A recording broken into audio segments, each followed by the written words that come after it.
మాధవ జయ జయ ఈ జగతికి మూలం నీ దయ నీ దర్శనముంది వెలిగిన జ్యోతి మనసున చిన్మయ పరమాణువు రూపం విశ్వాకారం నిండుగా నిండెనై.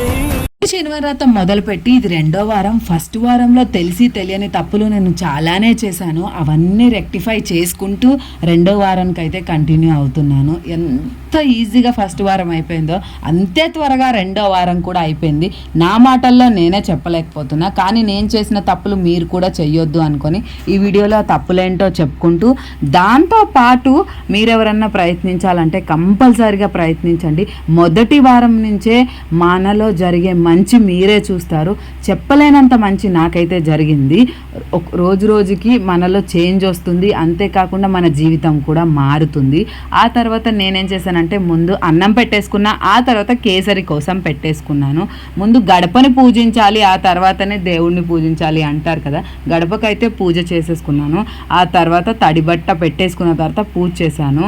ముందు కింద ముగ్గు వేసిన తర్వాత పీఠం పెట్టాలి అంటారు కదా.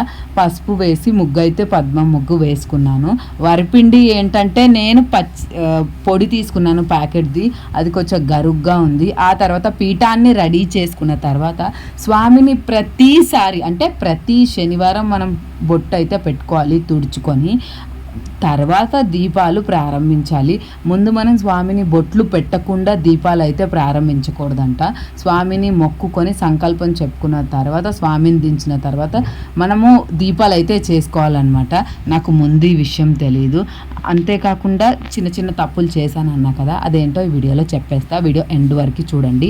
చేసిన ప్రతిసారి అంటే మనం 7 శనివారం వ్రతమనే కాదు, ఏ పూజ చేసినా దేవుడికి దీపం పెట్టినా ముందు దేవుడు నామాలు మనసులో స్మరించుకుంటూ మనం పూజ చేయాలి.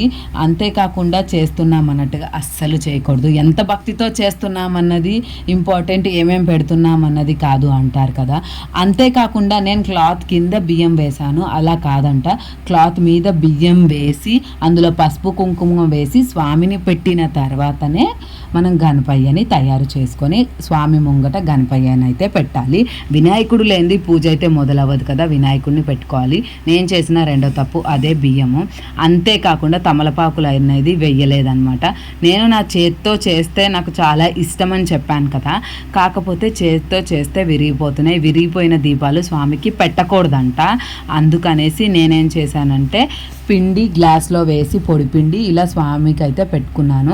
అంతేకాకుండా నేనేం చేశాను, 4వ తప్పు ఏంటంటే గంధం బొట్టు పెట్టి కుంకుమ పెట్టాను. కాకపోతే అలా కాదంట, పసుపు బొట్టు అంతేకాకుండా కుంకుమ కూడా తడిపిన కుంకుమ పెట్టాలన్నమాట. ఆ రకంగా పెట్టాను.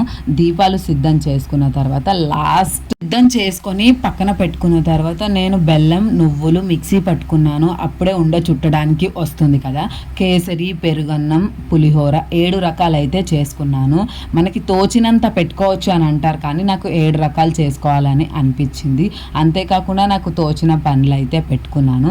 దీపం పెట్టే కంటే ముందు పంచామృతం చేసుకోవాలి. 5వ తప్పు, నేను పంచామృతం చేయలేదు.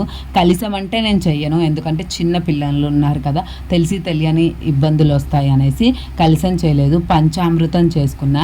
అంతేకాకుండా స్వామికి ముత్యాల హారతి అంటే చాలా ప్రీతికరం. దీపం పెట్టిన తర్వాత ముత్యాల హారతి వెలిగించాలి.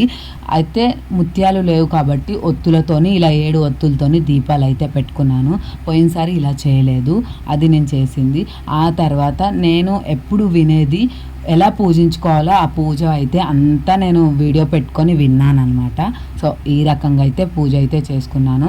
మన చేతికి తోచినంత 7 రకాలంటే పులిహోర నేను పెట్టుకున్నది, అంతేకాకుండా దద్దోజనం, కేసరి, పాలు, పానకం పెట్టుకున్నాను. పండ్లు అయితే స్వామివారికి పెట్టేసుకున్నాను. మనకి తోచినంత మనసారా పూజించుకుంటే చాలు.